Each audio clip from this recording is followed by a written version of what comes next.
What's up, DS3 TV? I was trying to get Valorant to download on my PC again because for some reason it just stopped working. Like literally, I couldn't get past the sign-in point, and so I decided just to, kind of restart the whole computer. And guess what? I lost every all of the videos that I had for the rest of the week. So I guess we're shooting most of the videos again. The other two that you have seen were pre-shot, and these next ones are gonna be pre-shot. But yeah, I'm shooting them again. So nice. But yeah, so that's how that's going for me. Great. Yeah. So let's let's try to get into it. This should be a really good video. It's Bias History Rome, Part 2, the Roman Monarchy. I watched this before, but hopefully I should have some new commentary on it than what it was the first time. So yeah, that's gonna be fun. Um, so yeah, let's get into it and play.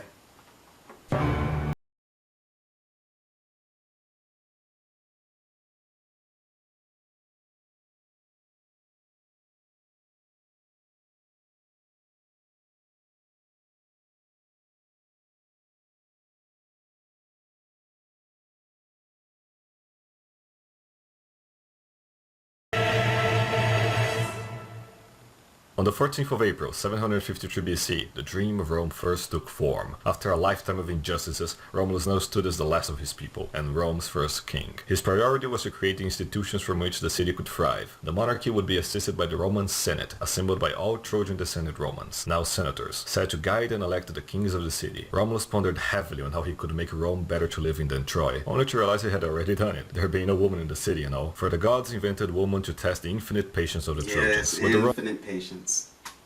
Romans were seemingly freed of that burden. Instantly, the news of paradise on earth spread through Italy. The previous kings from Alba had put much effort into partially civilizing some of the local barbarians, and when those heard of the news, they immigrated by the thousands. Romulus was at first unsure what to do about them, especially how they brought their wives with them. His best friend, Hostus Hostilius, advised having them all killed. It was good advice, but he had another solution in mind. He divided the populations into two classes: the patricians, the original fathers of the nation, and the plebs, the masses made to work the farms, serve as fodder infantry, and the most feminine ones as Roman sex slaves. As for the woman, they served as breeding cows to ensure the future generations. The true bisexual... He just glosses over everything that he says like so fast, and it's very fun. It makes it funnier to me because it comes off so natural and normal. Heaven. It was Rome's first golden age. Things were going so well, Romulus threw a massive party, inviting all his partially civilized neighbors to show them the greatness of Rome, among them the Sabines. The party was going well, until some Sabine woman glanced at Romulus and his patrician friends. Seeing such sexy men so happy as bachelors, they couldn't help but urge to ruin them. The plan was hatched. They conspired to get all the men drunk, then drag the Romans out, rape them while unconscious, got all pregnant, then woke up their Sabine husbands. My saying God, that's a good that's a I mean, I'm not gonna say that's a good plan. That's a plan. I mean, okay. I mean, I don't know.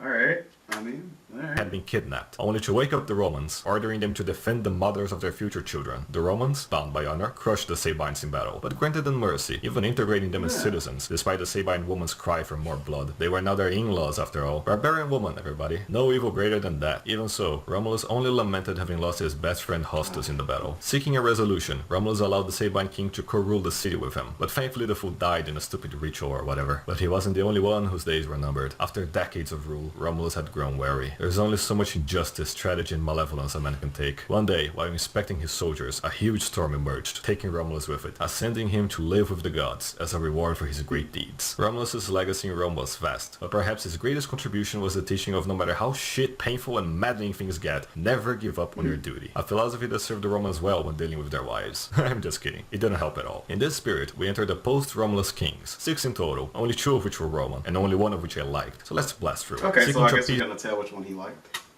The Sabines. The Senate elected Numa to be the second king. A complete religious lunatic, but a peaceful one at that. Being the two He looks like a religious lunatic, but he looks nice. He looks peaceful. through which the gods detailed how they wish to be worshipped. Plenty can be traced back to Numa, the Temple of Janus, the Cult of Terminus, and even Saturnalia. If you're a Christian, it means Roman Christmas, so that's neat. After Numa died of boredom at the age of 80, Tullus Hostilius was elected king, the son of Holus, and a total Chad. Simply put, he admired Romans as his hero, hating barbarians with the fury of a billion suns. He waged war on them at every opportunity, even coming to blows with Alba Longa, long since taken over by barbarians, again. Seeking to avoid much bloodshed between sister cities, the dispute was settled in a duel between 3 Romans against 3 Albans. Having lost, Alba Longa was made a Roman vassal, a deal which the barbarian king immediately broke. Furious at the betrayal, Tullus personally led an invasion of the city, killing the barbarian king and ending his tyranny. Imitation really is the greatest form of flattery. Thankfully, he was also a pragmatist, taking the remaining non-barbarian population of Alba Longa and integrating it into Rome. Tullus would spend all his... That's pretty good. I mean, it stretches out Rome more. Many years cleansing Italy of as many barbarians as he could, crushing Fidenae, Veii, and rebelling Sabines in battle, to his immense pleasure. Such was Tullus' hatred for barbarians, he forgot to provide the appropriate yearly offerings to Jupiter. For being far too focused in his bloodlust, Jupiter mortally struck Tullus with lightning. With his last words, Tullus lamented having forgotten his religious duties, and that he hadn't killed more barbarians. The 4th elected king was Ancus Marcius, grandson of Numa, and a proper admirer of his Trojan ancestors. It's a pretty cool way to go out, that's all I have to say about that. It's pretty dope way to go out. Managing to rescue some of their ancient lost manuscripts. With them, he kickstarted Rome's love for architectural wonders, his greatest achievement being the extension of Rome to the port city of Ostia, connected with a series of aqueducts. Bringing such prosperity to Rome, Ancus lowered his guard, committing the greatest mistake of any king until then, trusting a barbarian. An immigrant, rich, half-Greek, half-Etruscan, socialist barbarian. Yep. The barbarian. Checks everything. His name was Tarquinius, and mere days after being named the regent of his 2 sons, the king died. Using Ancus's favor to get the permission of the Senate, he kicked the princess out of Rome, seizing power for himself. Rome was now ruled by a barbarian. May Jupiter have mercy. Not long after, the princess sent an assassin to kill Tarquinius, shoving an axe into his head, Trotsky style. A socialist death to a socialist rat. Shame that his barbarian wife was there when it happened, covering the situation for long enough until her relative Servius Tullius took over. Now, it could have been much worse, as Servius Tullius was secretly one of those barbarians who had been forcefully civilized by then. He sought to prove to the Roman people that at least some barbarians were able to repent. As king, he conducted a census of the city, assigning taxes and positions more fairly, actively defending the city from actual barbarians, personally inventing the concept of a sanctuary, and later on building the Servian walls, further protecting the people. So concerned was Servius to live up to the Roman standards of a king that he did everything in his power to secure prosperity, even giving his daughters in marriage to Tarquinius' sons. Tarquinius the Younger, later known as Superbus, and Tullia Minor, a basic cunt. Both being the unrepentant barbarians that they were, they murdered their spouses, got married, and started plotting to usurp the king. Hearing about the rumors about Superbus and Tullia, Servius went to the Senate, finding Superbus sitting at the throne. He had Servius seized by his bribed plebs, murdering the king and throwing his body out to the stairs and into the streets, where his own daughter trampled over his corpse, unlawfully proclaiming Superbus the new king of Rome. The dirty barbarians. See, you can't trust them. You can't trust them. Now you believe what I said about Barbarian Woman? This trope isn't going anywhere. So now we have Superbus seizing power by force, ruling with an iron fist, purging those who question him, using indiscriminate violence and oppression on innocents, you know, barbaric stuff. Fast forward enough years, and Superbus used Rome's strength to claim leadership of the Barbarian Latin League, using their combined armies in a campaign against other barbarians, in an effort to make Romans forget that he is one himself. After endless battles for no good goal, the Romans were just sick of it all. 3 generations of barbarian rule will do that for you. Yeah, Servius was okay, I know, but the people yearned for true Romans to retake power. In their infinite patience, the patricians played along. Until this happened. This creature is Sextus, Superbus' son. Not only was he an insult, good-for-nothing, fat, ugly barbarian retard, but he had this autistic wish to revenge his barbarian ancestors from when their princess was kidnapped by the vile Trojan prince. Yet another barbarian lie that has persisted through the ages. Go watch Troy if you want more indoctrination. For his revenge. Yeah, if you really want to, you gotta watch Troy. He chose to target the most beautiful, intelligent, and virtuous patrician woman of all. Luckily for him, he managed to eavesdrop on his cousin Collatinus, while discussing who the best woman of Rome was, learning of his patrician wife, Lucretia. And the thing with Lucretia was that she was able to transcend her female limitations in such a way as to employ all the virtues her Roman ancestors fought for, yet remaining the height of feminine beauty. Convinced of his target, Sextus sneaked into Collatinus' tent, finding Lucretia doing her womanly chores. At first he tried to seduce her, which failed. Then he tried rape, which also failed. How do you fail that? I'm not going to say the word because YouTube is going to demonetize me, but how do you fail that? I don't understand. But, alright, I don't understand how did you fail that. Second time watching it, I don't understand how do you fail that, but hey. No threat, another failure. Lucretia was at least 10,000 leagues above Sextus in every way. Nothing could break her Roman spirit. But then, it clicked. After thousands of years of Darwinian evolution, the barbarians had finally adapted to their civilized rivals. Figuring out the best way to hurt a Roman is to target the people closest to them. In her case, he threatened to tell everyone that she had betrayed Collatinus with a slave. Lucretia couldn't let his husband be humiliated like that. With no other choice, she conceded. The crimes committed on that tent compare only to the rape of Troy itself. I can't draw what happened for legal reasons, so let your imagination run wild. Ugh. Ugh. The day after the act, Lucretia was a broken shadow of her former self, but only on the outside. Deep down, her fiery virtue still raged with a thirst for justice. Dressed in all black, she got in front of a crowd of her fellow Romans, giving the speech of her life about how Sextus had defiled her, ousting the unspeakable horrors she had suffered. As a final sacrifice, she sudoku'd herself for all to see, calling for the sons and daughters of Rome to rise and save their city, as she dropped dead to everyone's horror. The death of Rome's greatest woman enraged both patricians and plebs alike. United in revolt against the monarchy, they were led by what became known as the 0th Triumvirate: Collatinus, Lucretia's husband; Publius, a famous patrician, and none other than Lucius Brutus himself, then captain of the guard. Brutus personally led the revolt to the Senate, dragging the vile Sextus to the feet of the senators, telling them of the rape of Lucretia, the indignation of the people, and how the monarchy had been destroyed by barbarians. After years of concealed disgust, the senators unanimously agreed, proclaiming the end of the monarchy and the death penalty for the barbarian royal family. Now lacking a governing system, Brutus and the senators wisely agreed Romulus's wishes would be best fulfilled if Rome were to be led by meritocratic selection of patricians. And so the Roman Republic was born, the first and best democratic institution in I know a little bit about that.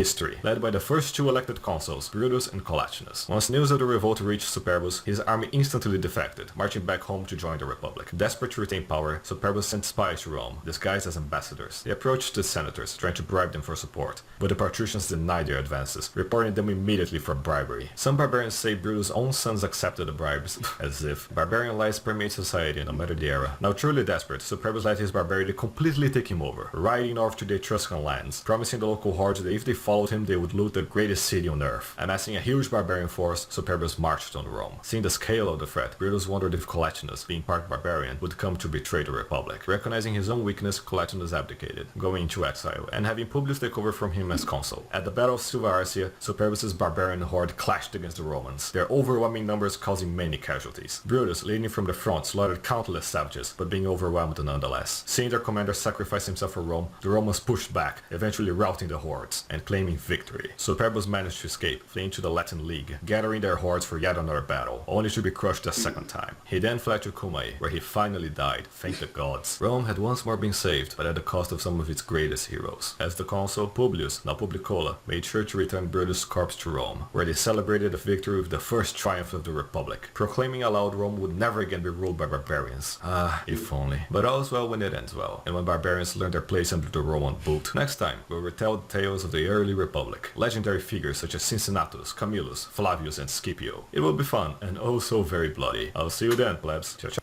Great video. Yeah, so that was it. That was the end.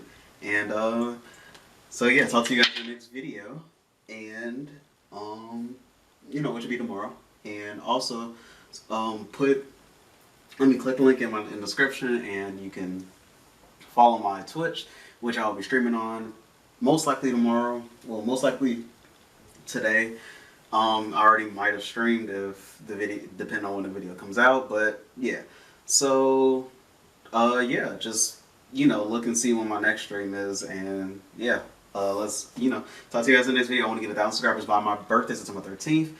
Thank you guys for 981 subscribers, and yeah, peace.